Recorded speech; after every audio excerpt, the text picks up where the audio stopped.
अहमदनगर जिल्ह्यातील राहाता तालुक्याचं ग्रामदैवत वीरभद्र महाराज। सगळ्या राहातावासियांची या महाराजांवरती अपार श्रद्धा। अतिशय पुरातन असणाऱ्या या मंदिरात चैत्र महिन्यामध्ये विविध उत्सव होतात। चला तर मग आज भेट देऊयात या ग्रामदेवतेला।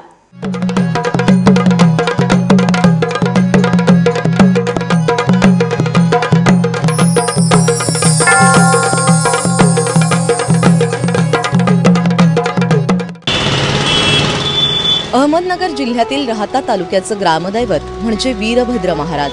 शेकडो वर्षांपासून हे भक्तांचं श्रद्धास्थान आहे।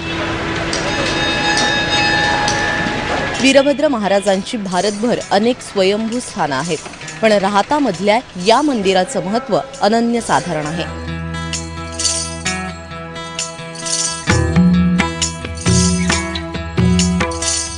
शिर्डी आणि राहाता या गावांच्या सीमेवरती या दैवताचं मूळ स्थान आहे।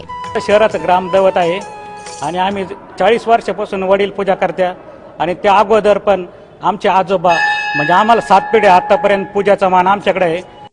राहात्यामध्ये वीरभद्र महाराजांची आख्यायिकाही सांगितली जाते। सुमारे 700 वर्षांपूर्वी गावातील कासार समाजाच्या महिलेची अपार श्रद्धा या देवावर होती। दररोज मध्यरात्री ब्राह्म्य मुहूर्तावरती पूजा करण्यासाठी ही महिला 5 किलोमीटर जंगलातून जाऊन पूजा करत असे। मात्र आपली सून एवढ्या रात्री जाते तरी कुठे असा संशय सासऱ्याला आल्याने त्याने एक दिवस तिचा पाठलाग केला। पूजा करत असताना आपला सासरा आल्याचं पाहून ही महिला भयभीत झाली आणि तिने देवाला विनवणी करताच वीरभद्र महाराजांच्या तांदळ्यात ती विलीन झाली। तेव्हापासून या महिलेचा सासरा देखील देवाचा निस्सीम भक्त झाला आणि तोही दर दिवशी देवाची सेवा करू लागला।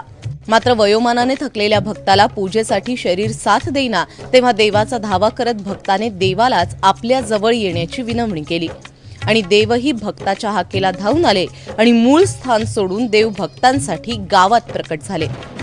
वीरभद्र मंदिरामध्ये चैत्र पौर्णिमेला मोठी यात्रा भरते। डफांच्या तालावर देवाच्या काठीची आणि गळवंतीची मिरवणूक गावातून निघते। आपल्या नवसाची पूर्ती झालेले शेकडो भाविक गळी लावून नवसपूर्ती करतात। भाविकांची ग्रामदैवतावर अपार श्रद्धा असून आपल्या दिवसाची सुरुवात सगळेजण देवाच्या दर्शनाने करतात। चैत्र महिन्यामध्ये यात्रा भरते। यात्रेमध्ये आमचा गाडा असतो, गाड्याला नवस करतात। 40 गावचे लोक नवस बोलतात, खेड्यापाड्यातले लोक, आणि ती यात्रा इथून मायमा मंदिर इथून 2 किलोमीटर जाते।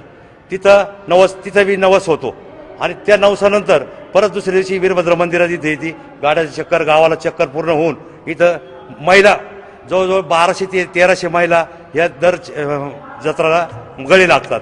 वाड्यासारख्या वास्तूत असणाऱ्या या मंदिराचा आतापर्यंत 3दा जीर्णोद्धार झालाय। 20 वर्षांपूर्वी दाक्षिणात्य शैलीत केलेल्या बांधकामामुळे मंदिराची वास्तू सगळ्यांचं लक्ष वेधून घेते। या मंदिरामध्ये शेकडो वर्षांपासून भाविकांकडून नित्य नेमाने पूजा होतीये।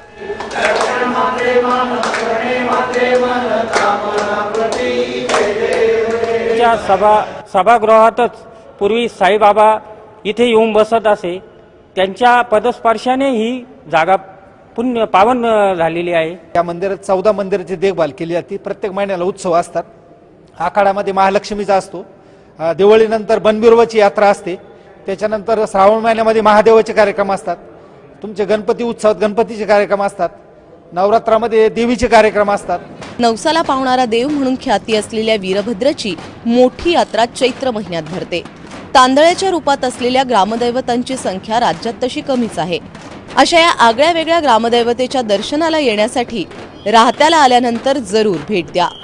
नितीन ओझासह ब्युरो रिपोर्ट, एबीपी माझा, राहाता।